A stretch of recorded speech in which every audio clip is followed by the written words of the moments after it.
It's been a few months now since we started work on this rear vehicle storage system for my Jeep, and we have put a lot of work into this. And so today in this video, I'm going to show you some of that work, a few little details that I have left, and then at the end of the video, I'll let you know, would I bother to do it myself again or just buy one? Help you make a decision on whether or not you should start a do-it-yourself project. Stay tuned.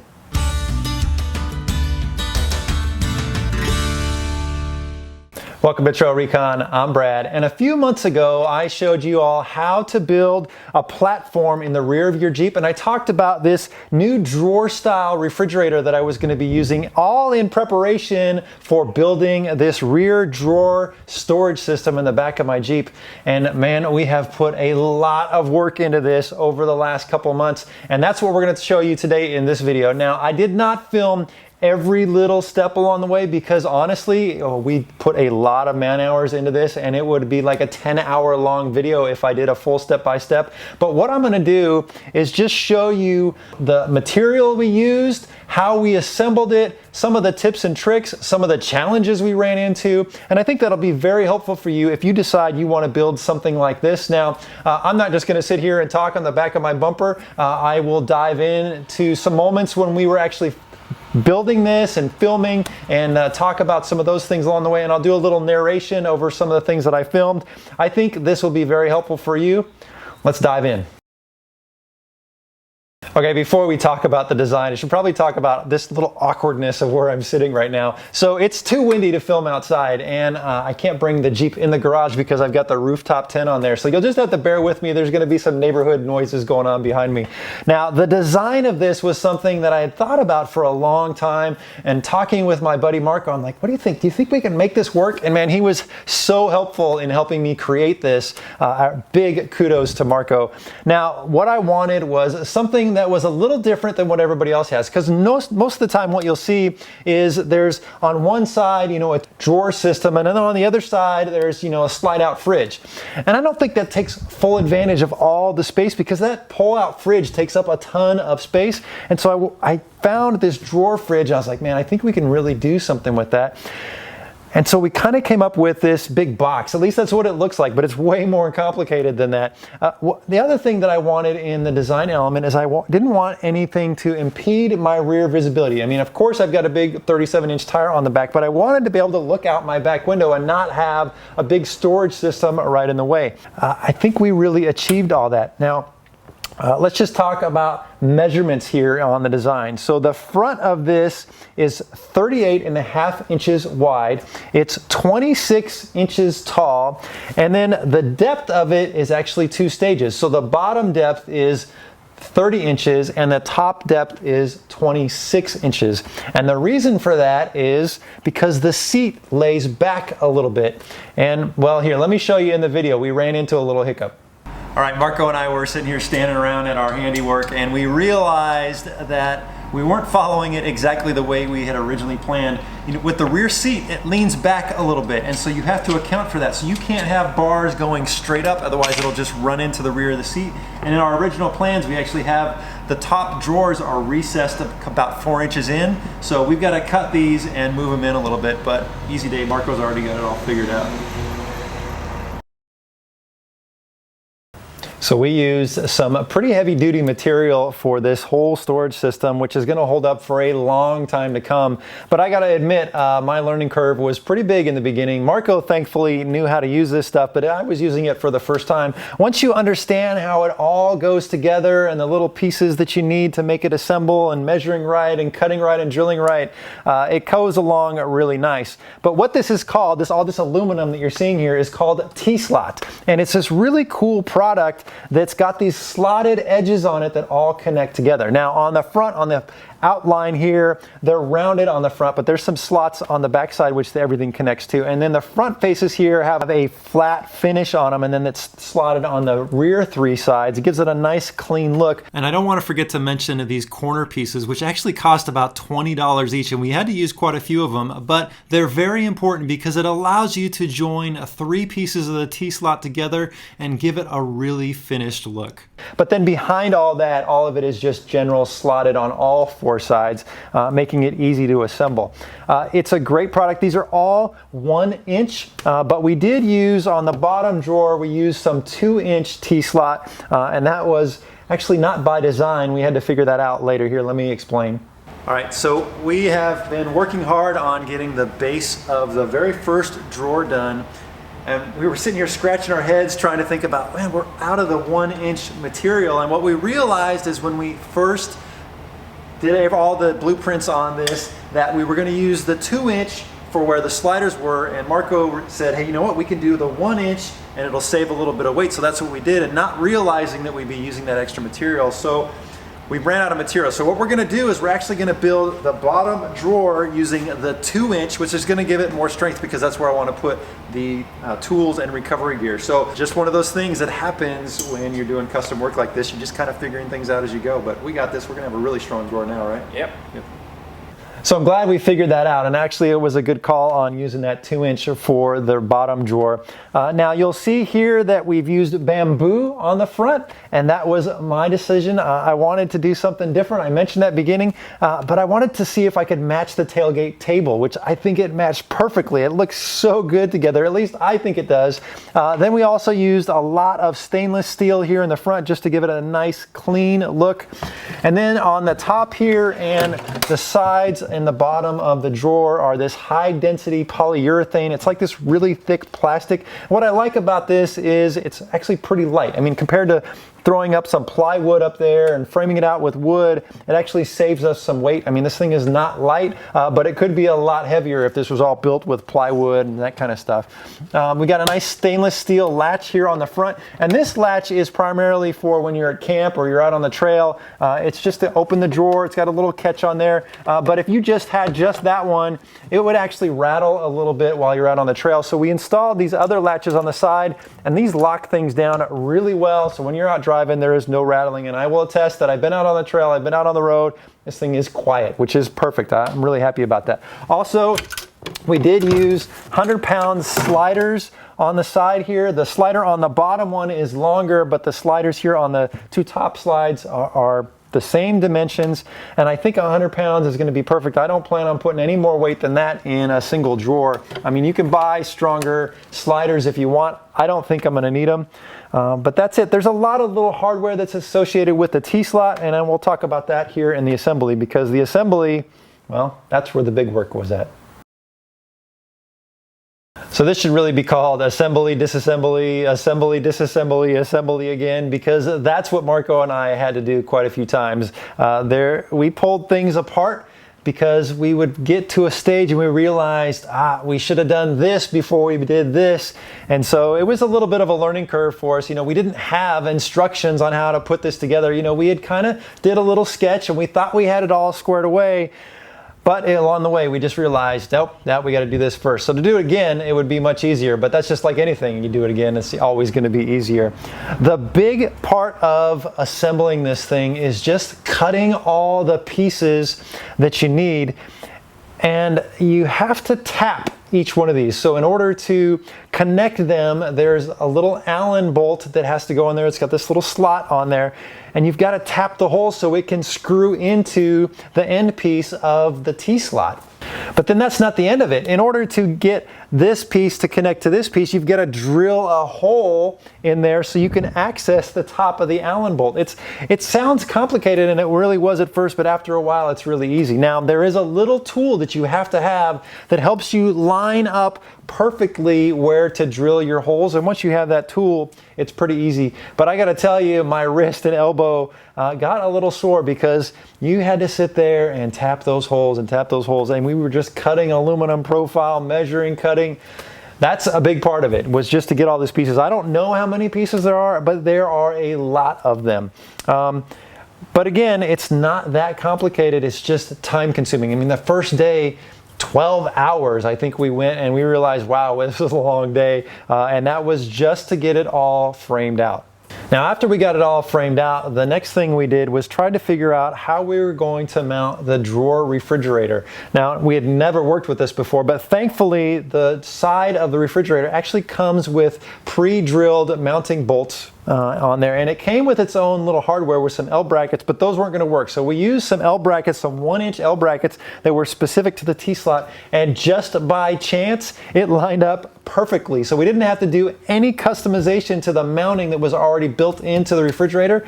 We just hooked up those L brackets, rounded them off, made them nice and clean, and it bolted right up, which was, to our surprise, very nice. We expected that to be a bigger challenge. All right, through the magic of video, we have fast forwarded 2 weeks since Marco and I spent 12 hours framing out the whole storage system. This has actually been in the back of my Jeep for the last couple weeks, and last weekend I got to use the refrigerator for the first time when we were out in the desert, and it did really well. I had it on the highest setting, and it was freezing everything, so I actually had to set it way down. So it is nice to know that I can use this as a fridge or a freezer. Now today, we're not gonna get this finished, but we're gonna spend a few hours here just mocking out the drawers. So I'm ready to get started. Okay, so we've got all the sliders in. Yes. We can start framing up the drawers, and we thought we were almost done, but man, we had to pull it apart again to do one thing. How many times have we taken this apart, put it back together? Several times, because you need to make sure that the thing is square. Yeah. You know, if you have to cut or drill or tap some threads into it, yeah, you need to take it apart. Yeah, and that's the thing about doing something that's custom, guys. We don't have any blueprints for this. We're kind of figuring it out as we go. There's no instruction manual for any of this. We got to pull it apart one more time, maybe the last time, we'll see. But what we're going to do is install these crossbars here on the top. And that's going to allow us to have some extra support, because what I do is put a track system on here so I can, tie down some bags or boxes or whatever, and that way I don't have to worry about any flex from the top platform here. So we're going to get these on, and then maybe get some of these drawers framed out if we got time, right? Yes. Cool, we're getting there. Now, also in assembling this, just trying to figure out, how things came together, specifically like the drawers. The front of the drawer face hangs over a little bit, and that's just so it kind of gives you a nice clean line here. So the inside rail of the drawer is actually a little bit shorter than the outside, and it was nice to have Marco's Jeep right there, because we made a lot of references to his drawer system where he also used the same T-slot material, specifically on how we did the hinges, how we drilled the holes and all that kind of stuff. It was nice to use his Jeep as a little bit of a template. And I mean, it's been a while. It's been 2 years since he had built his, and so he kind of forgot a few things. I mean, look, we're getting old. That's just what happens.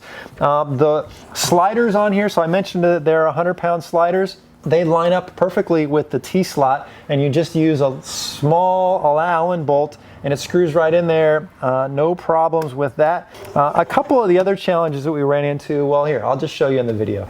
Okay, so one of the fun challenges that we run into, and I say fun because Marco is smiling ear to ear trying to figure this all out, and I am learning a ton from him. So we have got some bars that we've got to put horizontally across over the top refrigerator shelf, and then one will go over the other bottom shelf.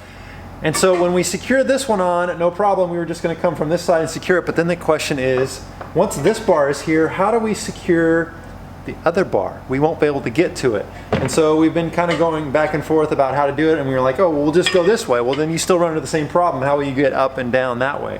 And so Marco has these anchor bolts that you see here that secure from the top. These just slide right in, and then you can screw them right from the sides here, just like that, and then we can do the same on the other side. So he's got to do a little bit of drilling to get these to fit, but that's the solution, and I would have never thought of that. Thanks, buddy. Now with the bamboo face and all the sides and bottom, they just actually fit right in between the T-slot. Now, Marco did come up with a great little idea, and that was just to kind of round off the corners so they fit in there just perfectly, because where you connect two pieces of material, you've got that Allen bolt that's got that little tab in there which goes in the slot, and that tab hangs over a little bit, and so we had to make a little bit of an indentation just on the corners so it didn't rub, and everything fit in there very tight. I did go through and add silicone all to the edges of these, and that just keeps it from rattling, because it's not a high tolerance fit. There's a little bit of rattle in there, and so by adding the silicone, you can see it doesn't rattle at all, which is nice. When I first assembled this, I was driving home and you could hear the plastic in there just rattling, but none at all now. So that was another thing that we did. With the little latches up here. We did attach those using some self-tapping screws. That just seemed to be the best way to do that. And then on the hardware on the outside, we matched this hardware. It's different sizes, but it's the same type of Allen head bolt for the small ones and the big ones. But then behind the latch here, we had to use a different type of stainless steel bolt just so this would latch properly. But that worked out well, and you can't even tell that it's there, which is nice. But I love how this looks. It's a very clean design. Let's talk about man hours, because there were a lot of them. So I didn't realize going into this just how much labor was involved, and it was a lot. Between Marco and I, we counted it up, and we spent 5 days and totaled over 40 hours doing that. And if you multiply that by 2 guys, that's 80 man hours to build this system. And that's with one guy knowing how to use it and the other guy learning along the way. So if you had no familiarity with using T-slot, boy, it would take you even a little bit longer. So more than 80 hours into this for somebody who's never used T-slot before is very reasonable. Now, of course, we did make things a little complicated by doing a side-to-side. If you were just going to do one-sided drawer like we talked about and then a slider fridge on the other side, it would be a little bit easier, a lot less complication with all the joints and stuff to do just one side. So that's something to think about if you want to build this. I'm just thankful that I had Marco to help me out. I learned a ton on this project, and I would feel comfortable, doing this again. I mean, after the first day, I was pretty much in a rhythm on how this all kind of goes together. But look, a project like this is going to take you a while. I mean, if you're a guy that's good with wood and you want to do cabinets, I think that's a great way to go. I've seen some guys do amazing stuff with wood and doing some cool cabinetry in the rear, and there's ways to do that and still save weight. But for me, I love the look of this. All right, so I probably rambled on quite a bit, but there's still a couple little details that I still have left to do that I want to share with you. So the one thing that we haven't done yet is I mentioned that on the top here, we've got this platform. Well, we want to box it all in completely. So I'm going to put some of this high density polyurethane on the sides and on the back to just kind of close it all in. That way things don't fall inside, keeps dust out. Now on the bottom right part where the fridge is in the back, the fridge already has a little bit of a mesh there, but I think what we're going to do is we're not going to close that all in because the refrigerator needs to breathe a little bit, but we might get like some chicken wire or something like that just to make sure that there's plenty of airflow in there. There's a little fan that spins in the back of the fridge, but I just don't want anything to fall into there. So that's another thing that we've got to make sure that we do here in the near future. Also, something else that we're going to do is I'm going to add some carpet to the inside of these drawers and maybe the outside. My good buddy Frank mentioned to me, he's like, look, these are black inside. If at nighttime, that's going to be hard to see in there. And so I've got some kind of gray carpet that we're going to use, and that'll keep things from sliding around so much, but it'll also brighten it up inside at night. So that's a good thing. I'm going to add some L-slot brackets up here, which is going to allow me to clamp some stuff down, and we're probably going to carpet the top of this as well so things don't just slide on there because this is pretty slick. But I want to be able to, if I have a couple bags or something, to just strap those down on top. Most of the time I won't need to, but I want the ability to be able to do that. Now, I know this was not a step-by-step video, and hopefully I didn't disappoint too many folks, but it just wasn't practical to do that. But hopefully I've shared enough information with you about using this T-slot material that you're familiar with how to use it. If you want to buy some of this T-slot material, Marco has a distributor that he can get it from. You can reach out to him on Instagram. And then if you have questions about any of this, please reach out to him on Instagram, reach out to me on Instagram. That's usually the best way to contact us. Happy to talk about how we did this, or if you got questions about how things go together, always feel to reach out there on Instagram, guys.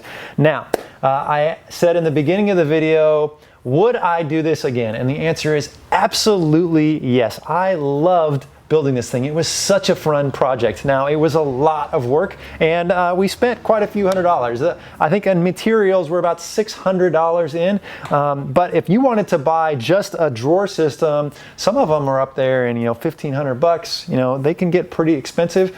There's just something gratifying about building it yourself and being able to customize it the way you want it. But look, there's some good products out there. Goose Gear makes some good stuff, and if you're not a do-it-yourselfer and you just want to buy it, I say go for it. But if you like a little bit of challenge, you like learning, man, pick up a wrench, pick up a screwdriver, pick up a saw, and build this yourself. I think you would totally enjoy it. Hey, if you're visiting TrailRecon for the first time, please hit that subscribe button. I'd love to have you as a member of the TrailRecon team.